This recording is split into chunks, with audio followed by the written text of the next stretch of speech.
Hey guys, I want to share a huge tip with you guys. 3 sales tactics that I used to close my first real estate deal in which we made $17,000 in less than 30 days. If you stay to the end, I'm going to share a life-changing bonus for you, okay? It's actually the exercise that I did leading into the appointment to get the seller to sign and lock them in to close the deal.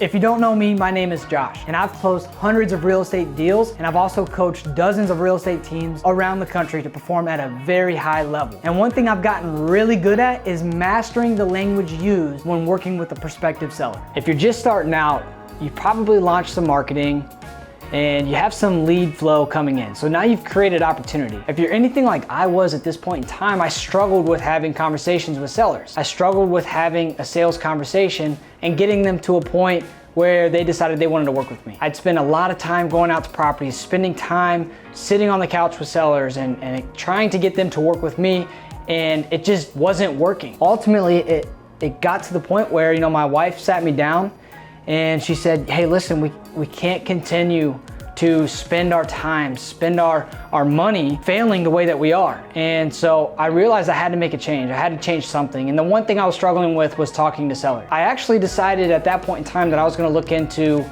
something called NLP, Neuro Linguistics Programming. And the only reason I even knew what NLP was because of Tony Robbins. He talks about it all the time. It's actually something that he's studied and mastered and has helped him with his career. So I figured, hey man, if this guy is studying this and he's perfected it, it's definitely worth my time looking into. So I went off and I started doing my research. Here are the 3 NLP tactics that I focused on and mastered before my appointment in which I locked up my first deal. So let me explain these to you. We have adverb presuppositions, we have embedded commands, and we have tie downs. What I wanna do is I wanna take some time and break down each individual one to make sure you have a clear understanding, to make sure you can implement this and start to close more deals. The first one that we're diving into here is adverb presuppositions. And what this is, it's the ultimate assumption, right? We are assuming that they're gonna agree with us, and that's really what we want them to do. So we're gonna start with an adverb. Our sentence will start with an adverb like obviously, certainly, surely. An example of using an adverb presupposition in a sentence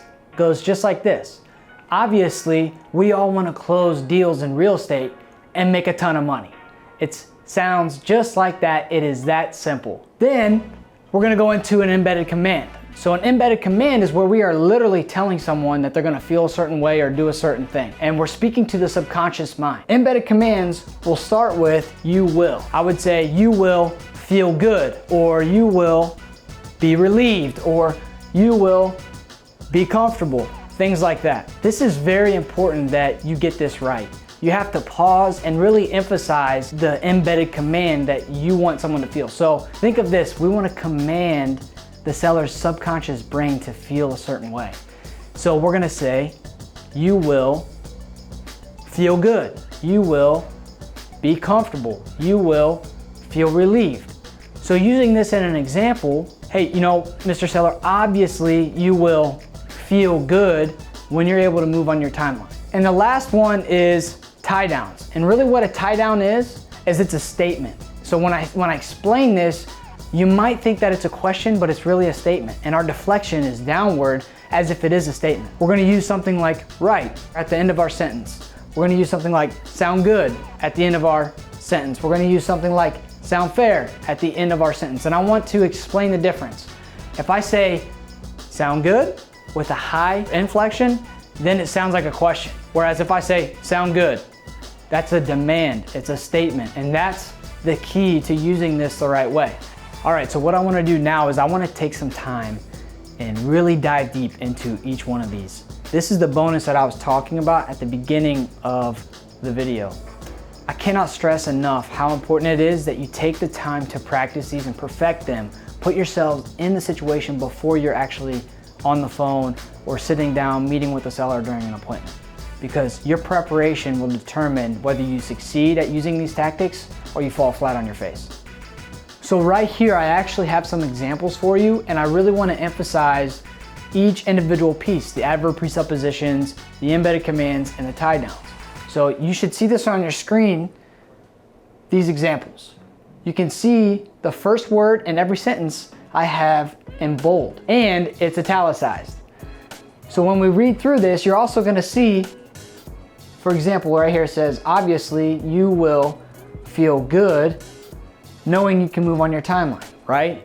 If you notice where the 3 dots are, I actually pause. I take some time to pause in the sentence to really emphasize the word that's coming next. I wanna build anticipation when I'm talking to someone. So I say, obviously you will feel good. Again, downward inflection, demanding that they're gonna feel good. Again, a pause after that, knowing you can move on your timeline, right? See how, again, at the end of that, I didn't ask, right? I said, right. Very important you get the tonality correct to make sure you have the right effect. So the next example here is, certainly you will pause, be relieved, pause, when you get this headache off of your hands, right? Again, really emphasize the pauses and really emphasize the command that you're commanding to the subconscious brain. And I did this for you because this is exactly how you're gonna wanna write it out.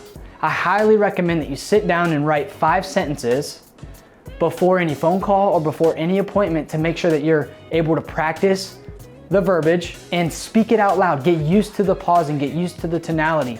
It's critical that you get that down, again, for your success when you're in your appointment. So the last example I have here is, obviously, you will feel relieved on your drive home knowing that you will no longer have to drive 2 hours here every weekend and spend your time fixing this place up, right?